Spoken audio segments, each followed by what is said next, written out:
Hello guys. तो जैसे कि कहावत है ना, कोप बेटर प्लान अहेड और फॉल बिहाइंड। अगर आप प्लानिंग नहीं करोगे तो कहीं ना कहीं आप गिर जाओगे, कहीं ना कहीं आप पीछे रह जाओगे। एंड आप जानते हो नीट 2020 में कंपटीशन बहुत ज़्यादा होने वाला है, क्योंकि इतना टाइम मिल गया है गाइस। अगर अभी भी आपके मार्क्स नहीं आ रहे हैं मॉक टेस्ट में, कहीं आपको लग रहा है कि यार सिलेक्शन में मुश्किल है, तो आज से प्लान करो। प्लान नहीं करोगे तो गिरोगे। बिना प्लान के कुछ नहीं होता। एक एग्जांपल देता हूँ आपको। सर जी, अगर आप ड्रीम सेटिंग गोल और एक्शन नहीं करोगे तो क्यों गिरोगे? एग्जांपल लेते हैं एक वॉर का। एक वॉर में एक राजा बोलता है कि हाँ, मेरे पास प्लान है, मेरे दिमाग में है, आई विल एग्जीक्यूट दैट। लेकिन उसके जो दूसरे लोग हैं मंत्री, उन लोगों को पता ही नहीं रहता what would be the plan, कैसे काम करेंगे। वो बोलता है बैटल डे के दिन बताऊंगा, या मैं डेली अपने मन से सोच रहा हूँ वही वाला एक्शन होगा। वैसे नहीं होता है। Unless you pen down your goals, कुछ नहीं होने वाला। आप पहले सोचो रात को सोने से पहले कि हाँ भाई, मेरे को ये काम करना है, तब मैं आगे बढ़ पाऊंगा। नहीं तो यार, आगे बढ़ना बहुत ही ज़्यादा मुश्किल है। आप दिमाग में लेके चलते हो ना, दिमाग हमारा एडजस्ट करने लगता है। हाउ इट एडजस्ट, सोचता है कि यार आज जैसे मान लो, अगर मैंने टॉपिक उठाया काइनेमैटिक्स, मैंने बोल दिया जी आज मैं काइनेमैटिक्स करूंगा, लेकिन मेरा दिमाग फिर क्या सोच लिया, जब देखा 2-4 घंटे बीत गए, वहीं सोचेगा यार काइनेमैटिक्स आज के लिए थोड़ी बोला था, आज तो थोड़ा सा ही पार्ट बोला था काइनेमैटिक्स का। ऐसे आपका दिमाग एडजस्ट करने लग जाएगा। So guys, better write down your goals now. अब मैं जो बात करने जा रहा हूँ, टाइम। मैन, एक बात बताऊं, डेडलाइन ले लो एक बार 26 जुलाई। चाहे पोस्टपोन हो, नहीं हो, एक्सटेंड हो, नहीं हो, that doesn't matter to you. आप डेडलाइन ले लो और उसी की तरफ से आगे बढ़ो, उसी को मान के आगे बढ़ो। टाइम हाथ से फिसलता जा रहा है सर जी, अगर अभी नहीं तो कभी नहीं। चलिए आइए एक और देखते हैं छोटा सा। अब सर जी आती है smart work. How you have to be smart enough, जल्दी से बताइएगा, how you have to be smart enough. Smart क्या होता है? देखो, स्मार्ट और ये जो बेवकूफ़ वाले होते हैं ना, बेवकूफ़ नहीं होते, बेसिकली हार्ड वर्किंग होते हैं बंदे सारे। हाँ, तो इसमें स्मार्ट कैसे बन सकते हो आप? जो काम को वो करने में 2-3 घंटे लगा रहे हैं, वही काम अगर आप 1 घंटे में कर रहे हो। कैसे कर रहे हो? एग्जाम्पल लेते हैं। मान लीजिए अगर आपको कोई चैप्टर पढ़ना है, आप उस चैप्टर का रैपिड रिवीजन वीडियो देख लोगे, that would be more speedy. भरोसा नहीं है, करके देखो। देखो, दूसरे दूसरे लोगों को अलग अलग सूट होता है, बट मैक्सिमम लोगों को ये सूट हो जाता है कि रैपिड रिवीजन देखा, आपका रिवीजन हो गया, क्वेश्चन ठोक डाले सारे। ओके, अब सर जी आती है time table, proper time table की बात, कि सर आपको दिन में कितने बजे उठ के कैसे क्या करना चाहिए, वो टाइम टेबल की बात, उसको हम लोग डिस्कस किए हैं। चलिए, पहले तो आप लोग पूरा 7 दिन का प्लान नहीं बनाओगे, पहले आप 3 दिन के गोल सेट करोगे। कि अगर आपका गोल है कि 3 दिन के अंदर पी ब्लॉक खत्म करना है, पूरा पूरा बोल रहा हूँ, पी ब्लॉक 11-12 दोनों का मिला के। उसके बाद फिर आपका गोल है कि फिजिक्स में आपको मॉडर्न फिजिक्स और सेमीकंडक्टर करना है, तो this will be your goal for 3 days. Suppose अगर आपको 3 दिन लगेंगे तो।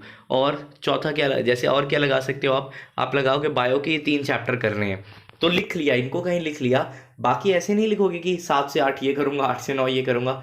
इससे क्या होता है ना, मैं बता रहा हूँ, अगर आपका एक टाइम चल जाता है ना, फिर आप आलसी हो जाते हो, बोलते हो अरे छोड़ो यार, 7 से 8 चल गया, अब अगले कल से सोचेंगे ये प्लान। ये नहीं होना चाहिए। Okay, now what is the make thing happens. देखिए, आप अपने जो है ना, उनको अगर आप लिख के रखोगे ना सामने, तो आपको पता चलता रहेगा, यस हाँ ये करना है। टाइम मत लिखना ऐसे, उसमें ये लिख सकते हो आप कि बायो का 2 चैप्टर है, 4 घंटे में खत्म करना है। अब वो 4 घंटे आप दिन के देखो कैसे निकालते हो, 4 से कम में करना है, ये टारगेट लगाओ। This will be the target, not that कि भैया कुछ भी सोच लिया कि हाँ 7 से 8 ये करूंगा, 8 से 9, 9 से 10। ये बेवकूफ़पंती होती है ना। अब हम बात करते हैं स्टडी की। पूरी 12 घंटे की स्टडी करना ही पड़ेगा भाई मेरे, अगर नहीं करेगा तो प्रॉब्लम है जी, करना ही पड़ेगा, याद रख लो। चलो आओ, अब देखते हैं फिजिक्स केम बायो, एकदम सिंपल एज इट इज, कि 4-4-4 का स्लॉट बांट दिया। लेकिन जो अभी आने वाला आगे वो है ट्विस्ट।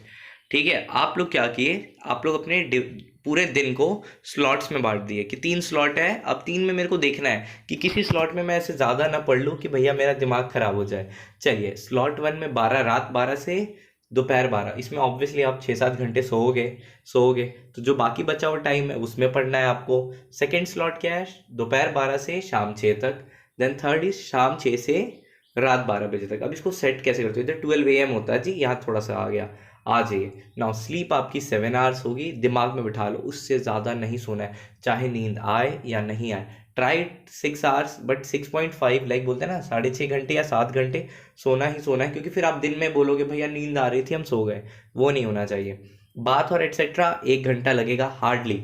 ना 1 घंटा आपका लॉस हो जाएगा। मान लो कहीं इधर चलिए, अब जानते हैं ना भैया, परफेक्ट तो एफिशिएंसी होती नहीं है किसी भी इंजन की जी, कि परफेक्ट एकदम दिखा दे 100% एफिशिएंसी तो होती नहीं है।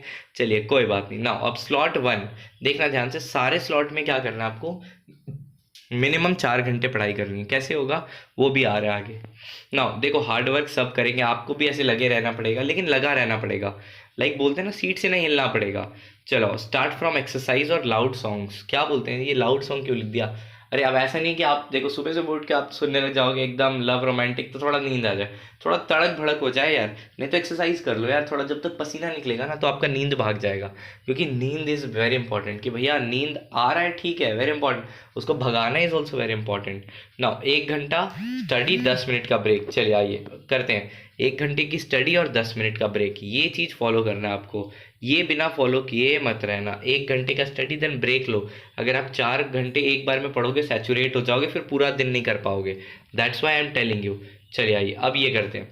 फिजिक्स 1.5 घंटे की थ्योरी चलेगी, 2.5 घंटे एमसीक्यू। बांध लो फिजिक्स और केम के लिए कि थ्योरी इससे ज़्यादा देर नहीं करनी है, और थ्योरी करनी है, अगर थ्योरी बाकी है तो इतनी ही देर करनी है और इससे ज़्यादा देर नहीं। और 2.5 घंटे का एमसीक्यू, इसको डिवाइड कैसे करोगे 4 घंटे में, मैं बता रहा हूँ। जिस समय आप थ्योरी पढ़ने बैठे हो 45 मिनट थ्योरी पढ़े, 15 मिनट एमसीक्यू लगा दिया, ठीक है जी। जितनी थ्योरी पढ़े उतनी की, जानता हूँ सारे नहीं बनेंगे, कुछ तो 8-10 एग्जाम्पल लगा लोगे, 8-10 नहीं तो चलो यार 5-6 लगा लिया, इतना काफ़ी है। फिर जब नेक्स्ट स्लॉट 1 घंटे का बैठेगा, उसमें 45 मिनट थ्योरी, और तुम्हारा ये कर लिया तो तुम्हारा हो गया ना 1.5 घंटे कवर हो गए थ्योरी के। अब जो बचा तुम्हारे, देखना ध्यान से, उसमें क्या बचे 2 घंटे। 2 घंटे इजीली आप कवर कर सकते हो जी, क्यों नहीं कर सकते हो? 2 घंटे एमसीक्यूज वेरी इजीली। चलो नाउ केम का एग्जैक्टली सेम रखना। अब क्या करना है ना, देखो कभी भी वन स्ट्रेच पे पूरा फिजिक्स को मत टालना। मान लो 1 घंटा अगर फिजिक्स को दिया, 10 मिनट ब्रेक लेके मैक्स टू मैक्स फिजिक्स को 2 घंटे लगातार दोगे। ऐसे नहीं कि 2-3-4 घंटे लगातार फिजिक्स सुबह कर लिया भैया, बायो कर दिया, फिर ऐसे मत करना, बोर हो जाओगे, बोर हो जाओगे, डोंट डू दिस।